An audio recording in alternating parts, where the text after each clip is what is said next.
in the service is basically survival. You need to push yourself to survive.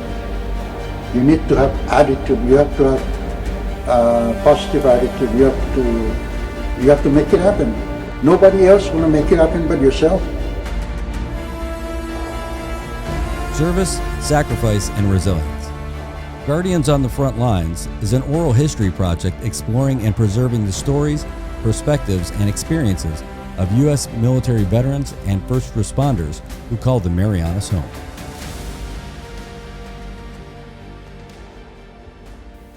Hapide Tiro, and welcome to this episode of Service, Sacrifice, and Resilience, Guardians on the Front Lines.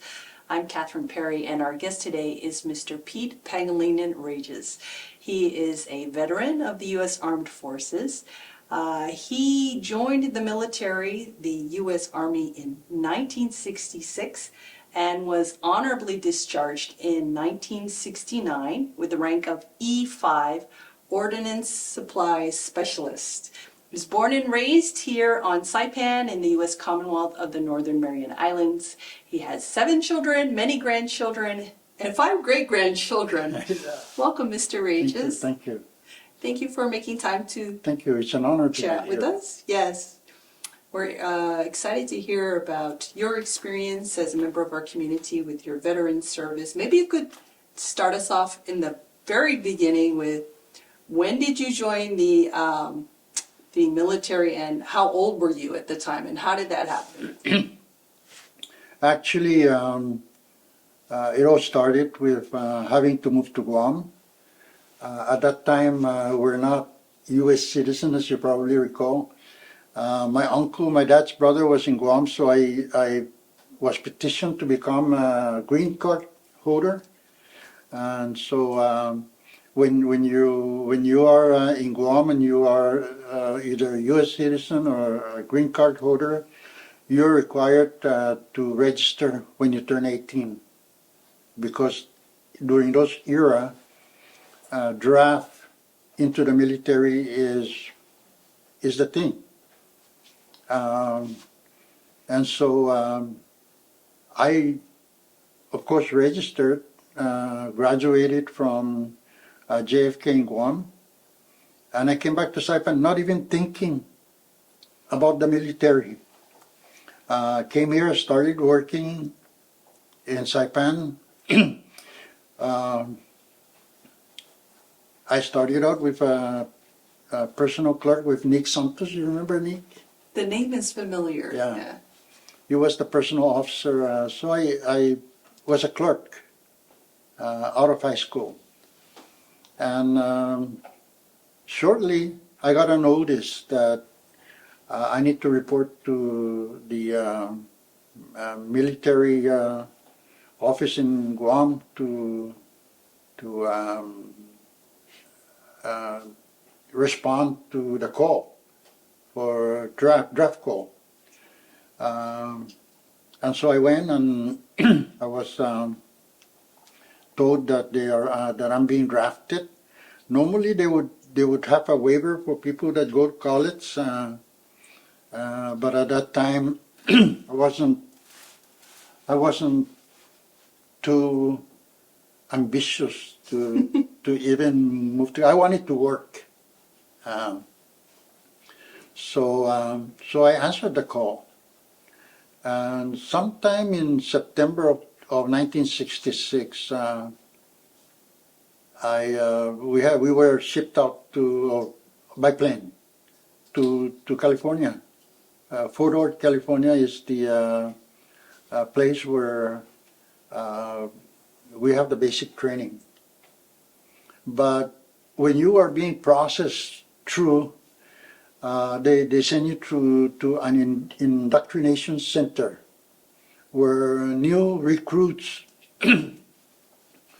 are going through a very professional people whose job is to convince you to add one more year into your two-year enlistment. Oh, Yeah. okay. And when you do that, they give you all kinds of positive vibes about how good it is to join in, and especially from out here, where we need to see the world and travel. And this is the opportunity to do so at no cost to yourself. So it's a paid travel. So we had our basic training in Fort Worth, and throughout the basic training, you cannot leave the area. You cannot go outside of the fort, even to buy soft drink or candy or stuff like that. Excuse me. You are restricted to the base. So after basic training is done, during the test period when you're being recruited, they determine what kind of future job opportunities you're suitable for based on your exam, on your test.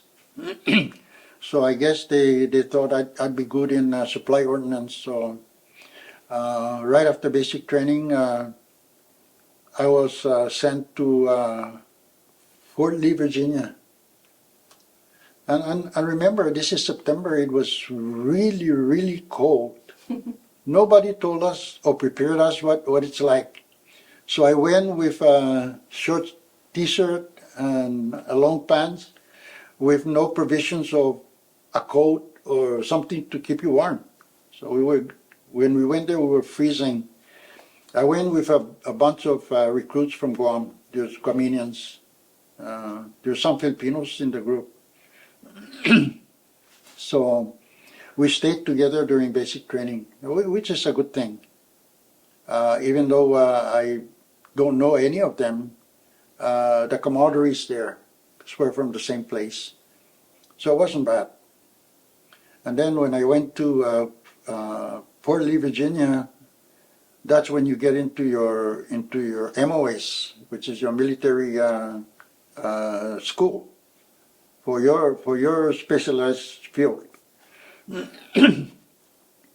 And so I went through the training, the course, and when I finished the course, I was stationed in Virginia. So I stayed there for about a year. And then the call came. You know, you were hoping to get a call and inform you that you're going to Germany or Japan or some other Exotic. nice places, but I got mine for Vietnam. And when you do that, they bus you up, even from Fort Worth, they would bus you on a Greyhound bus all the way to Virginia. So it wasn't too far, but it's in the East Coast, right? So we were bused out of Virginia to California, to an indoctrination center for to acclimate and get you to see what it's like in Vietnam. So they have a Vietnam village model that you go through that to just to get accustomed to what Vietnam is like. And then the trip to Vietnam. I don't mind saying that it was a scary thing because while I was in Guam going to school, I see a lot of injured soldiers that are being brought from Vietnam to Guam, to Naval Hospital in Guam. Some in body bags, some seriously injured. So it wasn't certainly wasn't a welcome assignment.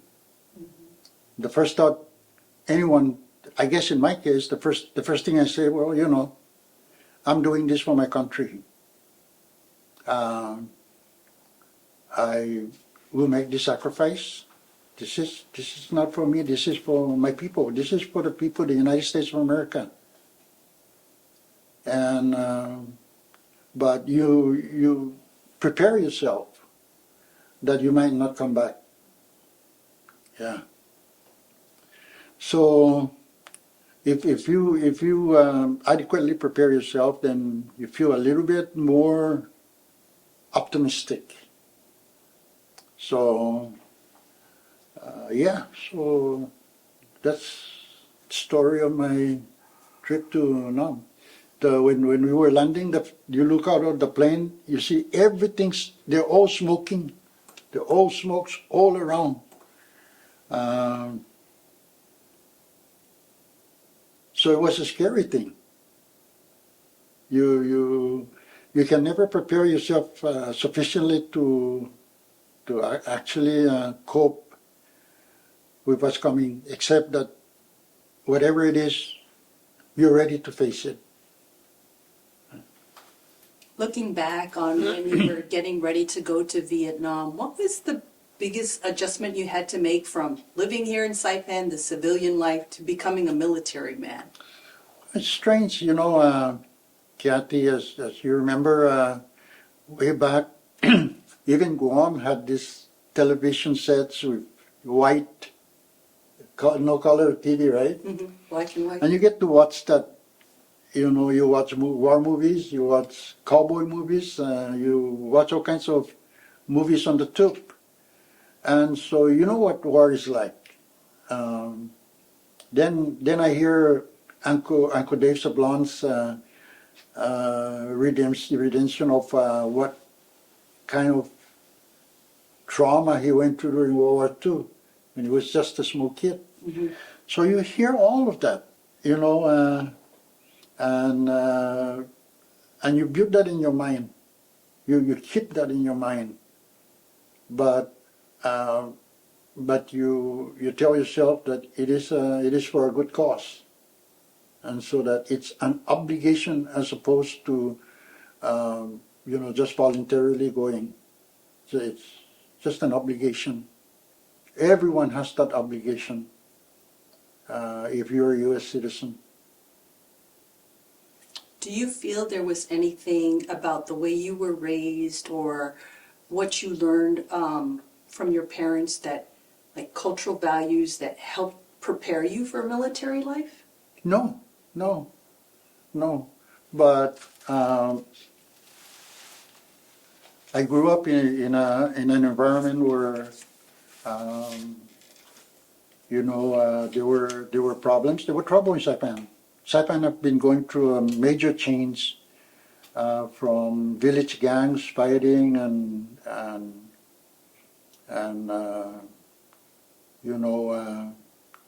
spending overnight in jail, for fighting.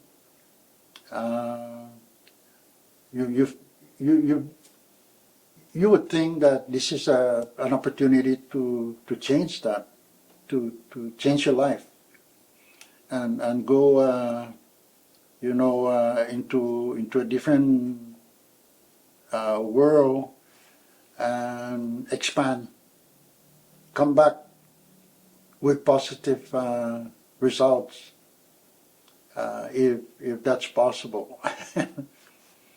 So no, there was nothing that prepared me except that being very active, swim a lot, fishing a lot, prepared you physically to meet the challenge. I have not seen anyone from this island or Guam who actually gave up on training. They are very prepared physically, and that's a good thing. But to face the challenge of war is not. I don't think anyone can prepare you for that. Mm-hmm. About your service and your job itself, what does a ordnance supply specialist do? Well, it providing supplies. Most of them are ordinances. Get to make sure that our troops are sufficiently prepared and capable of meeting the enemy. They told me once that when you get rid of 5,000 Viet Congs, the next day 5,000 Viet Cong comes around to replace them. That's how quick the situation is. And so Agent Orange was developed basically because they wanted and this is only my own personal opinion of what that is, create a problem with the food chain for the communists. And I really don't want to go further into that, but it is a different thing. It's a different expectation. So supply ordinance is a very critical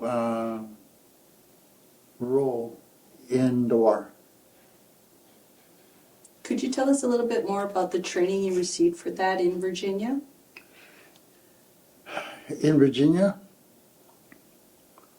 other than the accountability part of record keeping and all that, they acquaint you with all sorts of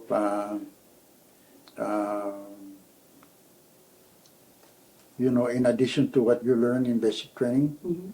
all sorts of parts and weapons and ordinances. Yeah.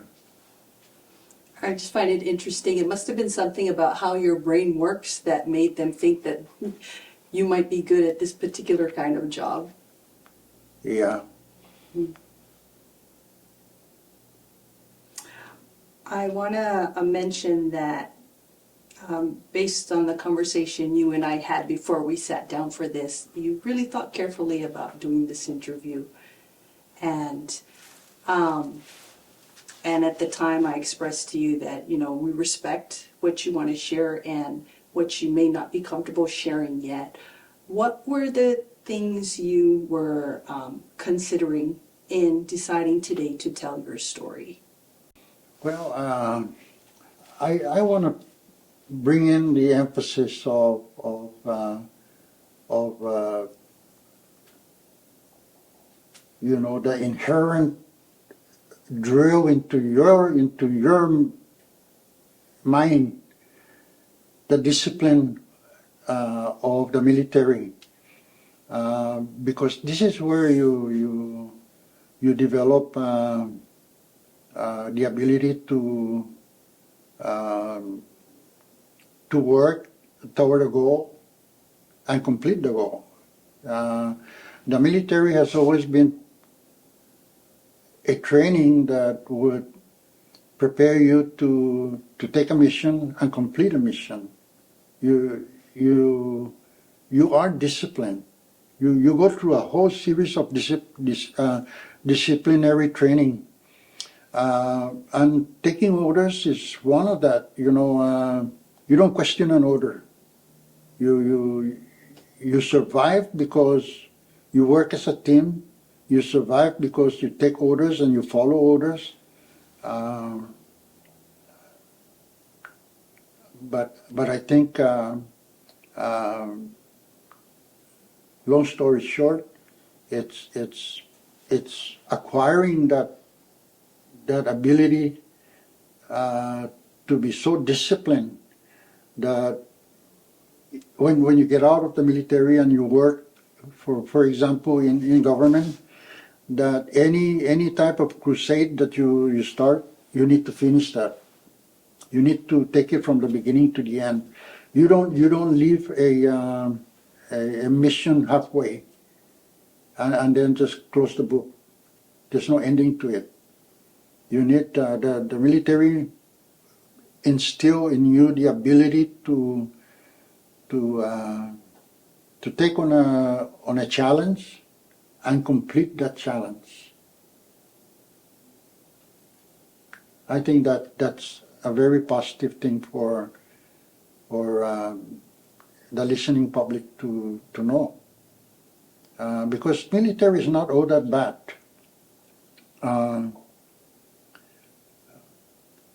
You come back with a new sense of, expectations. You come back and you're supposed to be more cooperative. You have to be more. Unfortunately, the experience of war changes people. It causes a lot of mental stress, harm. Majority of them are just in the mind. Some physical because you go through a rigorous training, and sometimes you hurt yourself out in the field undergoing training. But majority of the time, the consequence of war is not good. It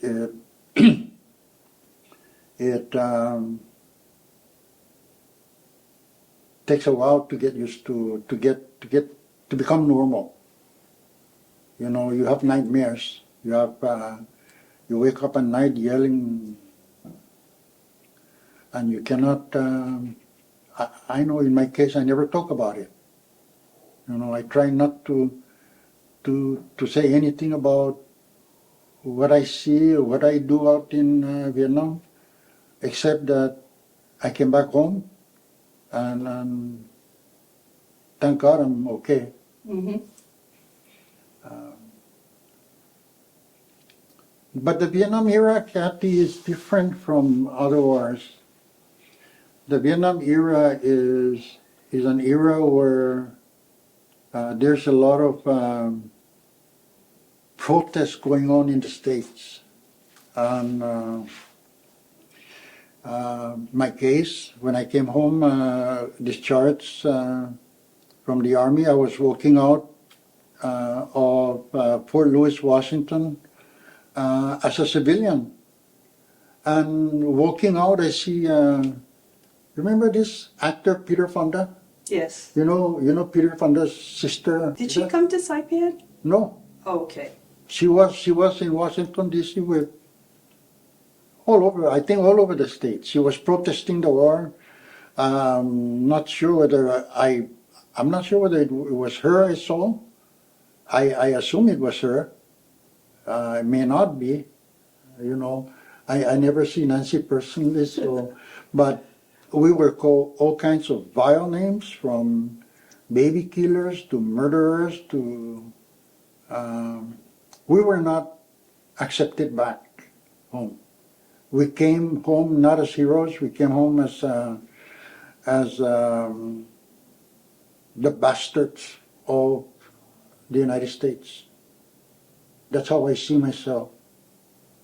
And it all the sacrifices that you make when you see those kind of protests appears to be unappreciated, very ungrateful.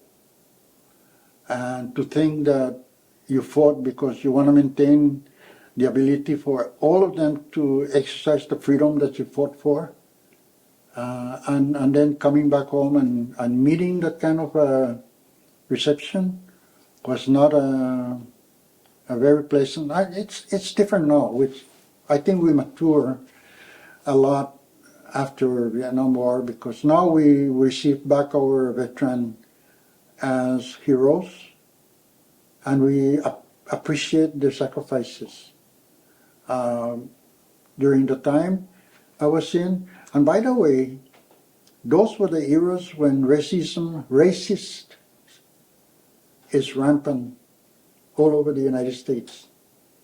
Even in the East Coast, where you need to be white to go into a white restaurant, You need to be, and one of my buddies went to a barber shop that is a Puerto Rican barber shop. And because he cannot speak Latino, he cannot speak Spanish, he was chased out. I thought that was funny. So how did you feel being a part of that environment? Well, you take it. You take it. You know, you accept that. You accept the discrimination. You accept that you're inferior, because you prevent trouble. You prevent harm to yourself by just accepting it and walking away. Did people see you as white or something? They don't even else? see. They don't even see me as black. They don't see me as white. I'm somewhere in the middle. A question mark. Yeah, that has no category of life, of human reflection. So it's at least when you're black, you can go into a black, restaurant or and get accepted right away. But us and Asians, I think, we're completely different. Mexican goes to Latinos establishment and they're appreciated there, but when you go in there and the funny thing is when you go in there I look like a Spanish, right? Could be, yes. And I walk in and they start talking Spanish to me and I don't respond in Spanish. They think that I'm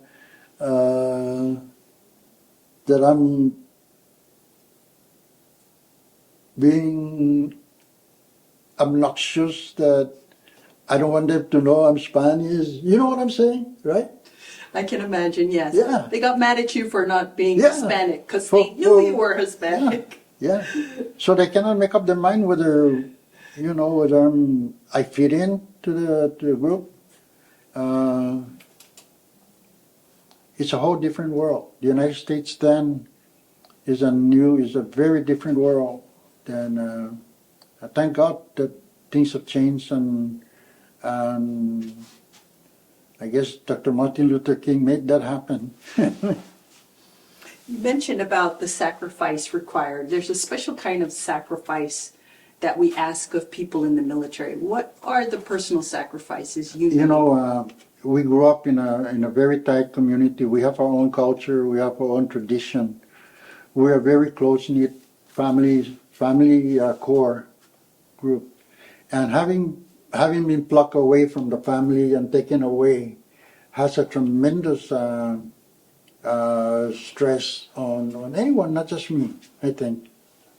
Where you're not. I graduated from basic training, and none of my family are there to see me graduate. But were you there? You mentioned that you trained with some other people from Yeah. Guam. Yeah. Any others from Saipan or Tinian or Rota? There was nobody from Saipan during the group that I went, just me. But there were, and you see, Guamanians were already established. Some of them are established in states, and they have those people that went there have relatives there. So they come to their graduation to see them graduate. So I was standing up there, and it would have been okay if I knew some of the guys in Guam before we went into the training, but that was not the case. So I kind of stick to myself, try to not create any problem. Yeah. What were some of the difficult choices you had to make to fulfill your duty, either personally or professionally? Well, personally, you know, as a teenager, of course you have girlfriend. You're gonna live away, gonna be away. Whatever happened during your absence is up for grabs. It's inevitable. It's gonna happen, whatever it is. but you were hoping that things would be okay when you come back. You know, unfortunately for me, it wasn't that way. So, What happened? well, you know, being away, teenagers, they go to whatever little dance areas. Remember you were talking about the 19-hole bar? Mm-hmm. There were bands and dancing there, you know, they go there. Teenagers go there, they flock over there. And they met people. They meet a lot of other people, and, you know, one thing lead to another, and the next thing you know, you got a Dear John letter. No. And but at least it was a notice that she's moving on with her life. So you need to accept that when you come back, you need to just suck it up, Mm. right? Look forward to another life. Can you share with us an experience or a memory or a moment that stands out for you in your time of service? Something that you remember? During the time I was there, Anytime during your service well, training. other than just the anticipation of I could be doing something in my life to pursue a career, you know. I could be a supervisor if I had not joined the military. Like I could be a personal supervisor or any other type of career. You know, it's always been my observation from my family that the man is always the breadwinner of the family, and that you have to prepare to make sure that you provide. And to do that, you need to build a career. You need to work at it, especially because I did not go to college. Just just graduated from high school, coming back. During those period of time, our people are given the opportunity to prove yourself, and that's how you escalate. That's where you move up the ranks, right? That wasn't the case now. You need to show a certificate of bachelor's degree or master's degree. But back then, you have that opportunity to prove yourself. And you need to learn and learn quickly. And you need to compete to move ahead. If you don't, you're gonna drag down. So it was those lost opportunities that I felt I could have done. I could be better. At least when I was in service. But coming back, and reflecting on how I turned out to be, I think I did okay. Career-wise, yeah. Do you think there was some benefit from your service that your family gained or your future family gained? Yes, unfortunately for Saipan, for CNMI, the opportunity for veterans to file for service-related injuries was absent here.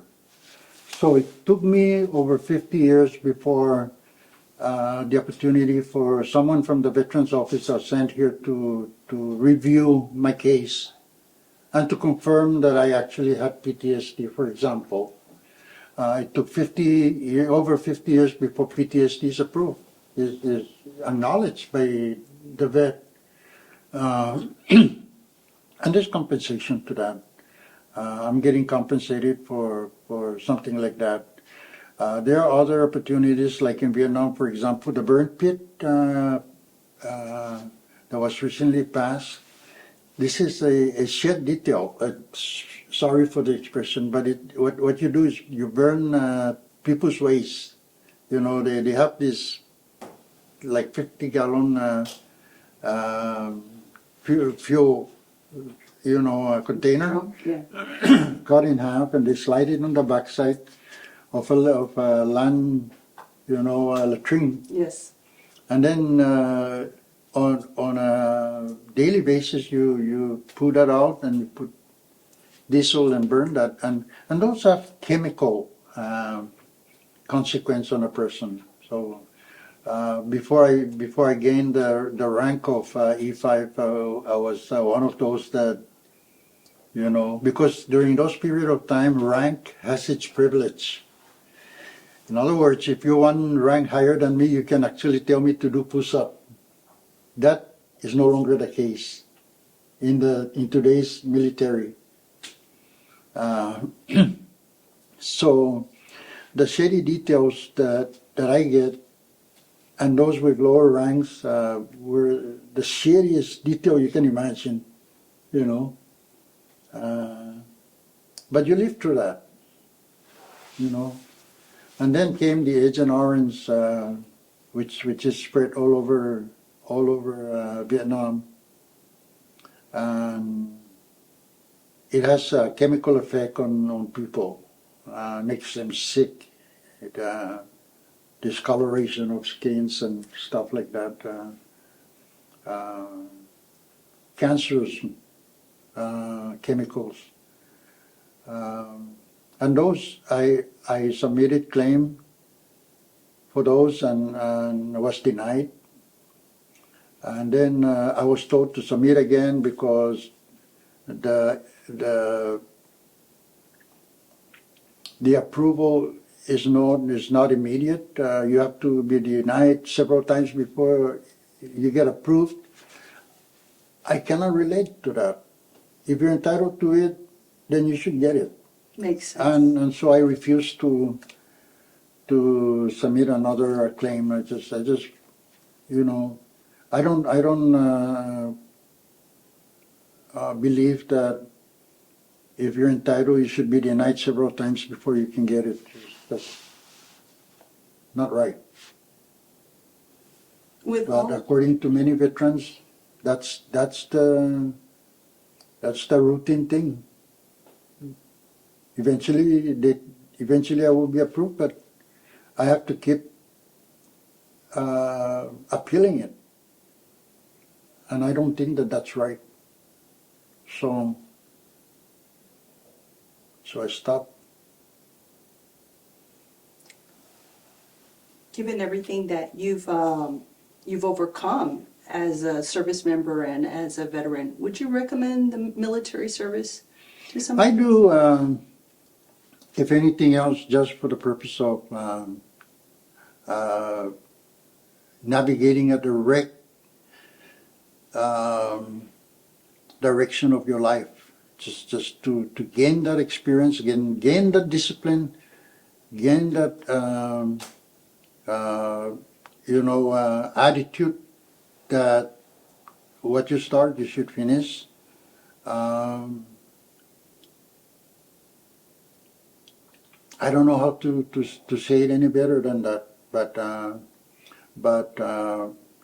the same time now because there's an increasing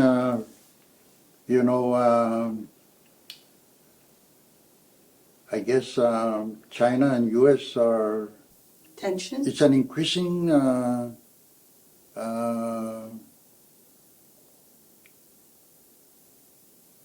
problem between China and USA.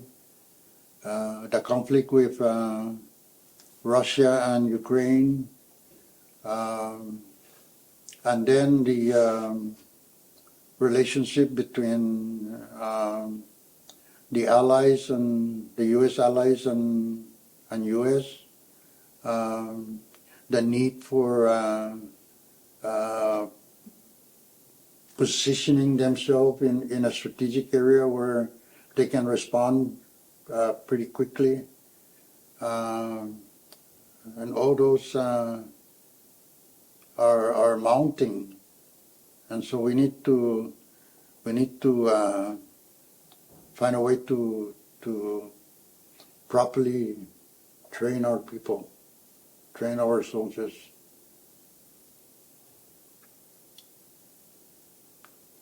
Is there anything you regret about your life in service? Do I regret it? Is there anything you regret about it? Well, I regret having to walk into that indoctrination center, because as soon as I got out, I made a calendar and start putting an X on every day that passes by. And it's a never-ending calendar. The first year goes by, you throw that away, you put another calendar, and you start marking again. A day passes very, very slow. You count the minutes, and then when you're out in a battlefield, you count the days. You say, okay, today I survived. That's it. I survived. I will see what happened tomorrow. And then you mark that, oh man, survive again, And then you start looking forward, and you count how many more months, It's just the expectation of having to come back home. There are some lifers, where they stay in the military as a career, which is okay. People to each his own. I just don't want to make it a career. I think the bad experience I had, I probably would have re-enlisted had it not been for the reception I got returning back home. I probably would. I think I probably would have re-enlisted, because I find it to be a stable, permanent job. And I could support a family without having to worry that I will get terminated because of politics. I probably would have. So, but there's a lot of people that find it to be a suitable and comforting thought to stay in, because you're provided housing, you're provided meal, you're provided everything except buying your own car and the real personal, needs. So, but my regret, I think, Kathy, if I were to do it all over again, I think I would.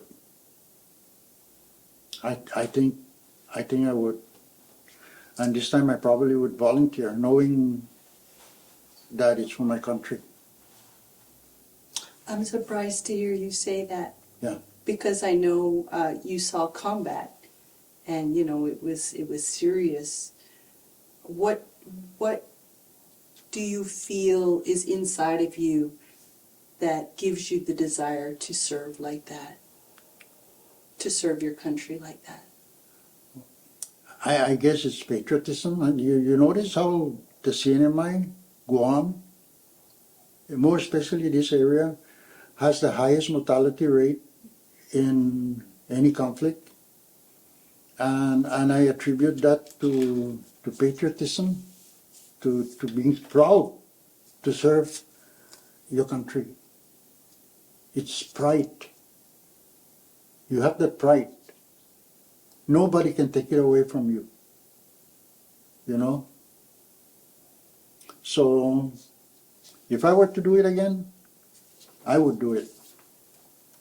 I would walk in there and do it. I have remember when our troops, the first reserve, are leaving to Saudi Arabia. Kind of, yes. Remember that? Yes. Do you know that? And I was out in on the newspaper. Sorry. I was out. I wrote to the Secretary of Defense as a senator.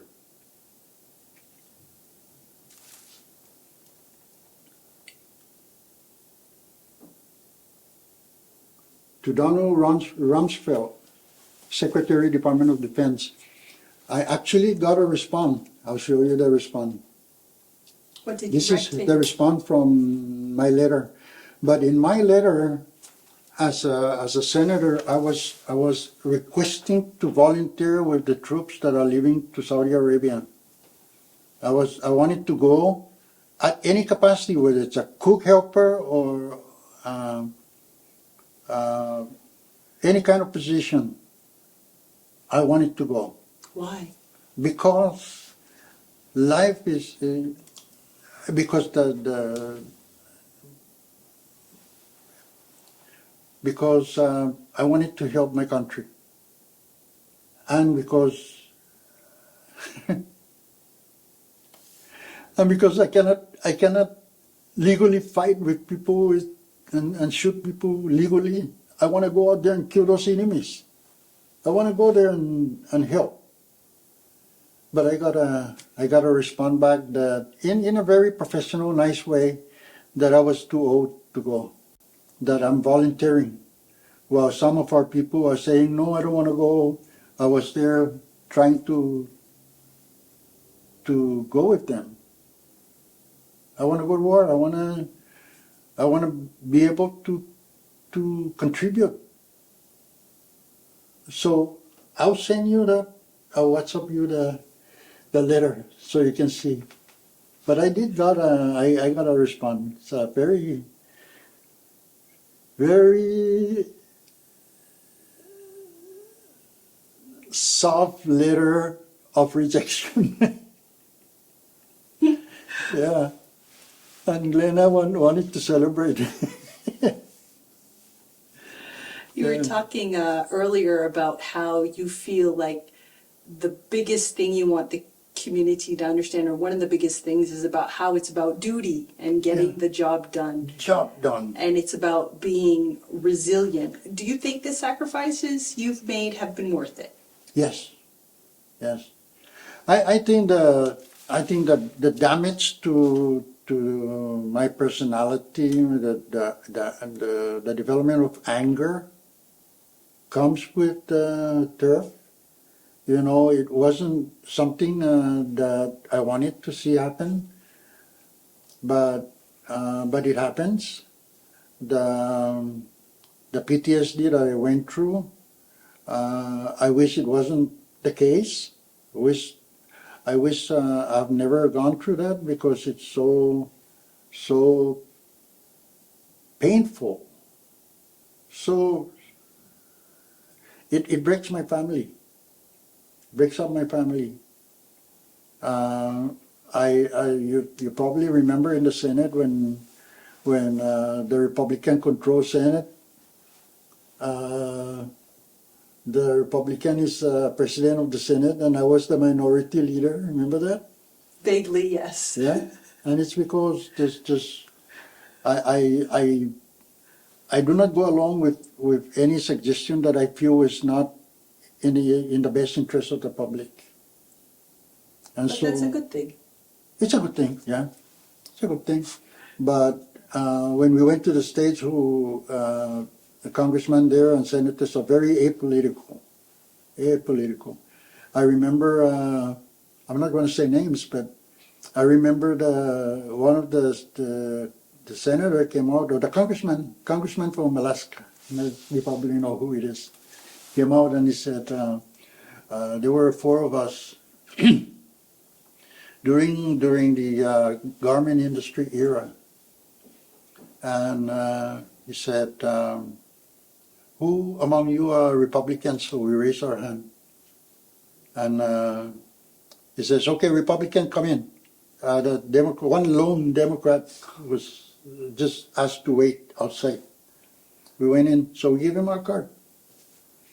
And I gave my card as a minority leader, being a Republican, and the congressman looked at that and his reaction is, "How did this happen?" I think you can appreciate this as a reporter, right? How did this thing happen? It happens because I cannot get along with people that question my integrity, that question my principle, and I would rather be a minority and suffer that. But it was a struggle. It was, and it's all attributed to the lack of patience, lack of great deal of anger inside me that I do not want to normally to get along you have to give and take, right? I later believed that, I've always believed that when a bill is introduced, for example, and there's 90% or 80% or even 70% of the bill is good for the people, even if there's 30% that's not good, I will support that bill. I believe that. And I cannot understand other people that because they don't like 5% of the bill, they will vote against a bill that is 95% good for the people. I could never imagine I would do something like that. And it turned me off, and it angers me to see something like that. Because we're supposed to be representative of the people and not representing our own self in that position. It's not for me personally. Do you feel? But I had a reputation that's not very good because I don't go along with a lot of stuff that I feel were not right. And as you probably remember, I'm very vocal about those things. Yeah. Do you feel that your time in the service influenced the way, because when you serve in the legislature, there's a lot of negotiation. Absolutely. Influenced the way you dealt with things you disagreed with? Absolutely. I would attribute all the things that I've done, because I know that if I did something for the people, I can never go wrong. And my late mother said, if you do the right thing, and if you do the wrong thing and you screw up, and you come out in the paper, no matter how much you say to justify what you did, the people will know it's wrong. But if you did something right, and they come out and criticize you, you don't even have to defend yourself. People know it's right. I live in that principle all my life. And more especially if it's not yours, don't take it.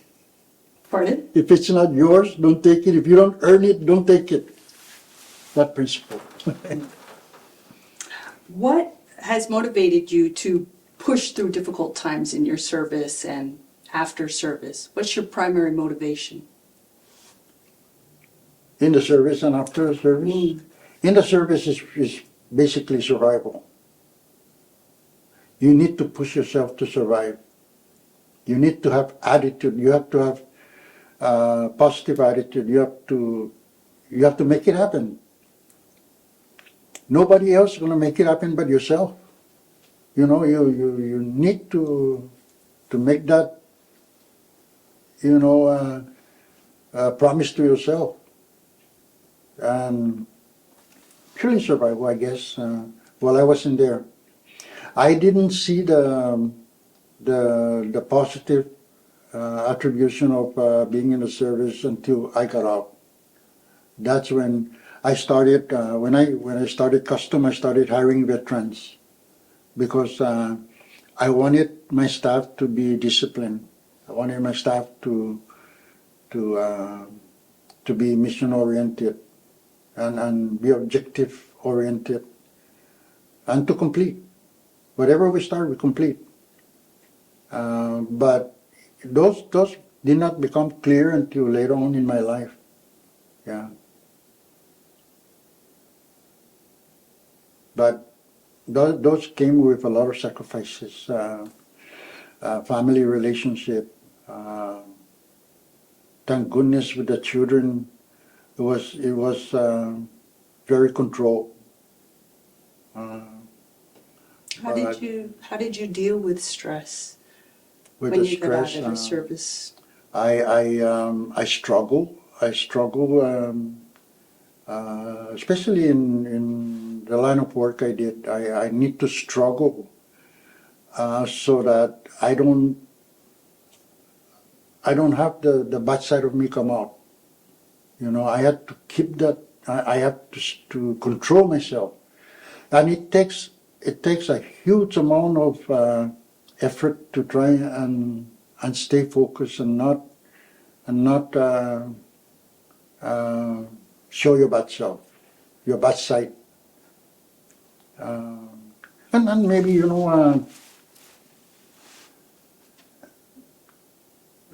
remembering that.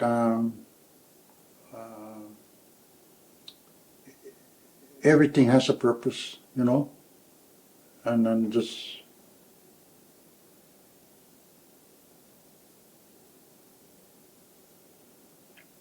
yeah. Have you gotten, or do you get any kind of comfort or support from others that have served? Kathy, my first wife doesn't understand what I'm going through when I came back, and so there's a lot of argument. There's a lot of yelling at each other. Second wife had the same thing. Where are you now, would you say, in your journey of healing? In my life, no. Yeah. I'm very satisfied as a retiree. I don't want to work anymore. I want to see our young people returning from school. I want to see them work, contribute to our community. Remember that since 2000, I started contributing my retirement to scholarship. I wanted to commit as much resources into the scholarship to help our kids go to school. I've seen through my years in visiting homes, our people who are not wealthy money-wise, but they have the biggest wealth in their kids. And the kids are smart, super, super smart. But we need to give them the opportunity to go to school. So I would like to see people step aside, let the young people come in and do their contributions. That's why we send them to school. If we don't do that, and we keep blocking positions, then we're not doing justice to, other people are benefiting from our contribution to our kids, sending them to school. I don't think that's justice. What lessons from your time of service are you applying to the things that you're doing today? Discipline. If you see my children, they're very disciplined. They're very, very disciplined. I'm lucky though that I don't have to push them to go to school. They love school. They wake up in the morning so eager to go to school, and that I guess because since birth they were sometimes the word indoctrination is good. They were taught to pursue education, and they love education. So I'm lucky in that sense. Is there any advice you would give to other service members who may suffer either physical, mental, or emotional Yes. wounds, how to deal with it? Yeah, a lot of them need help. Some of them are suicidal. I went through that myself, and they need help. We now have a crisis hotline provided to veterans. They need to seek help, and if they cannot find help, call other veterans just to talk, because I know that any veteran you call will listen, and they will stay on the line until you want to get off. And my telephone number is not an exception. If I get a call and I see a fellow soldier, a fellow warrior under stress, I want to spend time to make sure that the person does not harm himself or herself. So we try in that sense. We have a chat group, and we try to help each other. We write to the chat if we have any concern, and the response is really awesome. Awesome response. It's like a brotherhood club. We look at it after each other. When you started your service, you probably had some expectations of what your life would look like. Do you feel those expectations have been met now? To be honest with you, my expectation when I was being because I had an early out, and because I thought I'd come back here and take a break and then go back again. That was the plan. Okay. Get separated from the military, get a little breather. I'm still young at that time. I can still go back and re-enlist. But the reception I got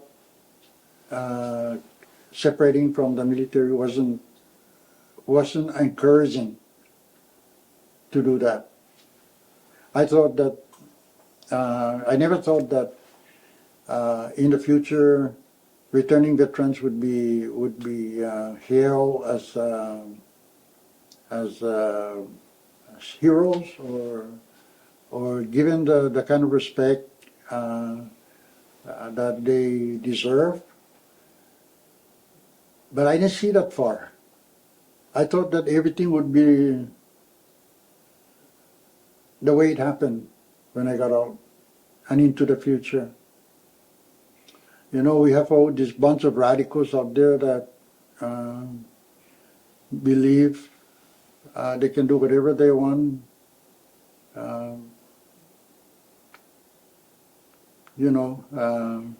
Different sets of outlook in life. We used to raise our kids with books. In the house you have a library of books. Now you and parents will spend time with you, teaching you how to read and listening to you read a book. Now they give you a video game and leave you alone so they can have free time to do whatever else they want. I think that we need to go back to the old ways, but it's just me, and I'm not enough to influence that change. Too bad.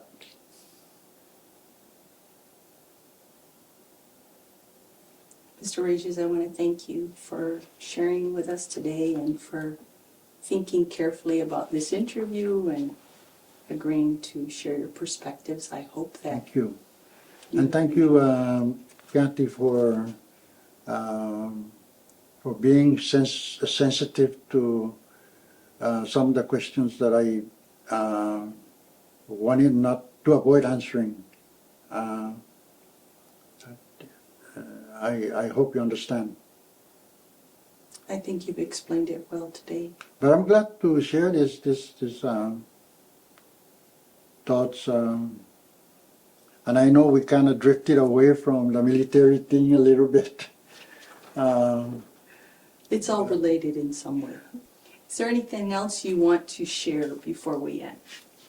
I wanted to say that if any of the veteran out there, and it doesn't have to be Vietnam veteran, it could be a veteran of any conflict that are having problem, whatever they think small the problem may be, that there's opportunity to help.